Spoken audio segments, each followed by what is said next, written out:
మొక్కలు నాటి చెట్లుగా పెరిగినా అవి విద్యుత్ తీగలకు తగులుతున్నాయని మళ్లీ చెట్లను కొట్టేసే విధానానికి స్వస్తి పలికి సమన్వయంతో అధికారులు పనిచేయాలని ప్రభుత్వ విప్ ఎమ్మెల్యే ఆది శ్రీనివాస్ అన్నారు. గురువారం వేములవాడ పట్టణంలోని మహాలక్ష్మి వీధిలో రాజన్న ఆలయ సేవలు తిరిగినందుకు వీలుగా దాదాపు 10 లక్షల రూపాయలతో 11 మీటర్ల పొడవు గల విద్యుత్ స్తంభాలను 23 ఏర్పాటు చేస్తున్న క్రమంలో పనులు ప్రారంభించి మాట్లాడారు. ప్రతి దసరా సమయంలో స్వామివారి సేవలు వస్తున్న క్రమంలో విద్యుత్ తీగలు తగిలి ఇబ్బందులు ఎదురవుతున్న శాశ్వత పరిష్కారానికి విద్యుత్ స్తంభాలు ఏర్పాటు చేస్తున్నామన్నారు. వర్షాకాలంలో ఏపుగా పెరిగిన చెట్లు విద్యుత్ తీగలకు తగులుతున్నాయని మున్సిపల్ అధికారులు నాటిన చెట్లు సెజ్ అధికారులు తొలగిస్తున్నారన్నారు. ఈ విధానానికి స్వస్తి పలికేందుకు వచ్చే వన మహోత్సవ కార్యక్రమంలో మున్సిపల్ సెజ్ అధికారులు సమన్వయంతో పనిచేసి విద్యుత్ స్తంభాలకు తగలకుండా సరైన ప్రాంతాలు ఎంపిక చేసి మొక్కలు నాటి కాపాడాలన్నారు. ఈ కార్యక్రమంలో municipal chairperson Ramatirthapu Madhavi, SEZ director Namala Uma, municipal vice chairman Bingi Mahesh, SEZ AD Sridhar, AE Siddhartha, కౌన్సిలర్లు జోగిని శంకర్, ఇప్పపుల అజయ్, నాయకులు తదితరులున్నారు.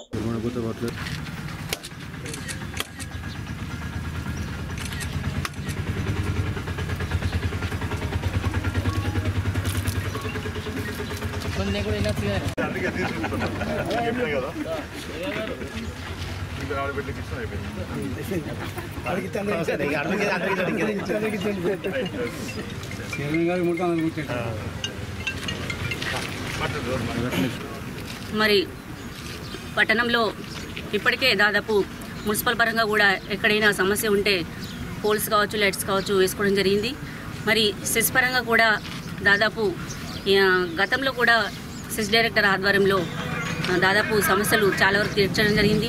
మరి ఇప్పుడున్నటువంటి నామాల ఉమా లక్ష్మీరాజన్ గారి ఆధ్వర్యంలో కూడా ఈ విధంగా సమస్యల గురించి సత్వరమే మరి చేసుకోవడం చాలా గొప్ప విషయం. ఈ సందర్భంగా మా పరంగా కూడా వారికి ధన్యవాదాలు తెలియజేస్తా ఉన్నాను. మరి పట్టణంలో మరి మున్సిపల్ పరిధిలో కూడా చాలా వరకు తుప్పు పట్టిన పోల్స్ కూడా, షార్ట్ పోల్స్ కూడా ఉండడం జరిగింది. మరి అదేవిధంగా కొన్ని వార్డులో మరి లో వోల్టేజ్ సమస్య, ఆ లో వోల్టేజ్ సమస్యని 3 ఫేస్ కూడా మార్స్తే దాదాపు కరెంటు సమస్య కూడా చాలా వరకు తీరుస్తుంది. ఈ సమస్యను కూడా త్వరలో తీర్చవలసిందిగా వారికి విన్నవిస్తూ మరి ఈ విధంగానే మరి మున్సిపల్తో పాటు మరి పట్టణ సెస్ పరంగా కూడా 2 కోఆర్డినేషన్ ఉంటే పట్టణంలో వెలుతురు చాలా వరకు చాలా బ్రహ్మాండంగా వెన్నెలవాడ కూడా తీర్చిదిద్దవచ్చు.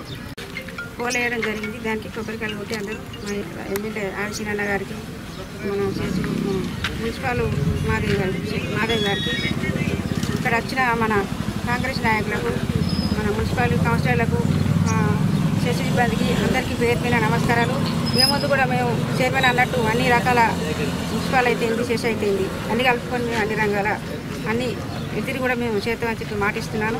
లోని మహాలక్ష్మి వీధిలో మన పెద్ద పూలు వేయడానికి మన డైరెక్టర్ గారికి ధన్యవాదాలు తెలుపుకుంటూ, మా ఎమ్మెల్యే ఆశన్న గారికి ధన్యవాదాలు ఇక వచ్చినందుకు పిలవగానే.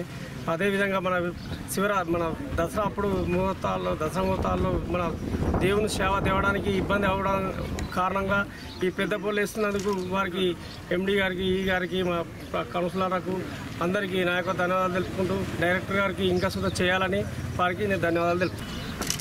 వేములవాడ పట్టణంలో తుప్పు పట్టినటువంటి పాత ఇనుప స్తంభాల స్థానంలో, అదేవిధంగా ప్రధానంగా ఈ ప్రాంతంలో ప్రతి దసరా కూడా జంబిగద్ద దగ్గరికి శ్రీ రాజరాజస్వామి, శ్రీ అనంతపద్మ స్వామి పల్లకి సేవలో వచ్చే క్రమంలో ఊరేగింపుగా ప్రతి ఏటా ఇబ్బందులు తలెత్తుతున్నాయి.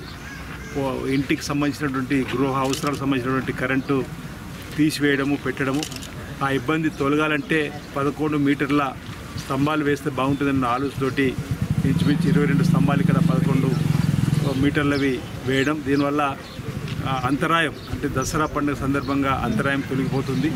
పాత ఇనుప పోల్ల దగ్గర కూడా ఈ వర్షాకాలం వచ్చిందంటే మరి ఏదన్నా ప్రమాదాలు జరగకుండా ఉండడానికి కూడా ఒక అవకాశం ఉండే విధంగా ఈరోజు అంకురార్పణ మరి మా చేతుల మీదుగా ఇక్కడ మున్సిపల్ చైర్మన్ గారు, వైస్ చైర్మన్ గారు, కౌన్సిలర్లు, వేరే పట్టణ ప్రముఖులందరూ కూడా ఆహ్వానించి సెస్ ఆధ్వర్యంలో ఈ కార్యక్రమాన్ని ఘనంగా నిర్వహించినటువంటి ఉమా గారికి, అదేవిధంగా లక్ష్మీరాజన్ గారికి ఈ సందర్భంగా అభినందనలు అందజేస్తూ, సెస్ అధికారులు కూడా అంకిత భావంతో పనిచేస్తూ ఈ వర్షాకాలంలో ఎక్కడ ఏ ఇబ్బంది తలెత్తకుండా కరెంటును సరఫరా చేయడంలో సఫలీకృతులు కావాలని చెప్పిన సందర్భంగా నేను కోరుతా ఉన్నాను.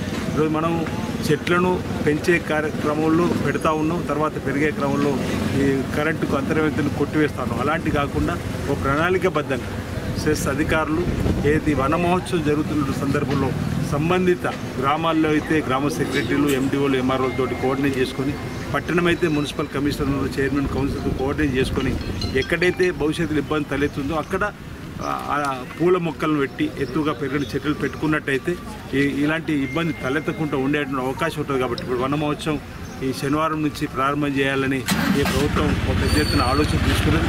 ఆ క్రమంలో సెస్ అధికారులందరూ కూడా ఏడీ గారు ఉన్నారు, ఏఈ గారు ఉన్నారు, ఎండీ గారి దృష్టి కూడా తీసుకుని వెళ్తా జిల్లా వ్యాప్తంగా కూడా ఎక్కడైతే కరెంటు పోల్లు కింద వనమహోత్సవం పెట్టేటప్పుడు అటవీ శాఖ అధికారులు ఇప్పుడు డిఎఫ్ఓ గారు కూడా వచ్చి వెళ్ళి వారికి కూడా సూచన చేయడం జరిగింది. ఆ కరెంటు పోల్ల దగ్గర కింద భారీగా పెరిగేటువంటి వృక్షాలు పెట్టకుండా పచ్చదనం, అన్నం, ప్రకృతిలో ఆస్వాదించే అంటే పక్షులు కూడా ఉపయోగపడేటువంటి అనేక పూల చెట్లను కూడా పెంచుకోవడానికి అవకాశం ఉందనే మాట వారు చెప్పడం జరిగింది. ఒకవేళ చెట్లు బాగా పెరిగినా మనం తీసివేసుకోవడానికి కూడా మేము చిన్న చిన్న కాండాలుగా పెరిగేటువంటివి ఉన్నట్టయితే కరెంటుకి ఇబ్బంది లేదు వారికి కూడా చెప్పినట్టయితే తప్పనిసరిగా ఆ విధంగా చేస్తామని చెప్పడం జరిగింది. కానీ దాన్ని కోఆర్డినేట్ చేసే బాధ్యత సెస్ అధికారులు తీసుకొని ఎక్కడికక్కడ మీ ఏఈలకు ఆదేశాలు ఇచ్చి, ఆ ఏఎల్ఎంలు కానీ లైన్మెన్లు కూడా ఆదేశాలు ఇచ్చి వనమహోత్సవం సందర్భంగా ఇంత ముందు జరిగింది గతం, ఈసారి నుంచి మాత్రం కరెంటు పోల్ల కింద జరిగే ప్రతి మొక్క కూడా అది పండ్ల మొక్కలాగా చిన్న పండ్ల మొక్కలు, పనస చెట్లు లాంటివి లేదంటే పూల మొక్కలు పెట్టినట్టయితే అటు అందము వనమోత్సవానికి రెండింటికి అవకాశం ఉంటుంది అనేది కూడా